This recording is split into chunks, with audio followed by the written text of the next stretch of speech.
आज कीर्तनात आणि भारुडात इतका खुश होतो ना, ते कारण तुम्हालाही सांगितलं, तुम्ही खुश व्हाल. आणि भारुडांच्या कलाकारांचं नाव माहित पाहिजे असेल तर व्हिडिओ शेवटपर्यंत बघा. तर रामकृष्ण हरी मित्रांनो, मी सकाळी लवकर येऊन पोहोचलो साईटवर. साईटच्या समोर असं मला मोठं क्षेत्र होतं. या साईटवरचं आम्हाला काम होतं आतील फिनिशिंग करायचं. आणि मी लगेच असं चहा घेतला आणि पूर्ण वेळ साईटवर घालून मी निघालो घरी. घरातून फ्रेश झालो आणि तेथून ऑन दी स्पॉट येऊन पोहोचलो मंदिरात. अशी कीर्तनाला सुरुवात झाली होती. आजची कीर्तन रूपी सेवा होती आदरणीय हरिभक्त पारायण उत्तमगिरी बुवा महाराज. कीर्तन संपत आलं आणि लगेच असं पंगत पडली. मग मी पण असं लगेच जेवण करून घेतलं आणि लगेच भारुडाला सुरुवात पण झाली.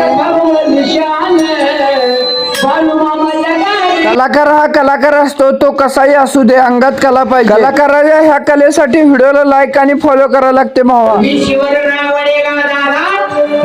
आणि ह्या भारुडाचा आनंद घेत होते आमचे सर्व मित्र. स्टेजवरचा कलाकार दिसतो पण त्या मागे मेहनत करणारा पडद्यामागचा कलाकार कधी दिसत नाही. आम्ही तर असं डायरेक्टली आनंदाने नाचत होतो. तोपर्यंत एंट्री झाली जागरण गोंधळाची महिला. अगोदरच आमच्या कीर्तनात मुले यायला घाबरतात, त्यात आणि असं मुलांना घेऊन पराक्रम सुरू होता. हे भारुडकर आहे रघुनाथ बिराजदार बसवकर आणि त्यांचे जोडीदार संभाजी झरे लातूरकर. बाकी मग रात्री 2 वाजेपर्यंत कार्यक्रम बघितला आणि मी निघालो घरी. आणि तुम्ही पण आता जाता तुमच्या नवनाथ भाऊला फॉलो करा.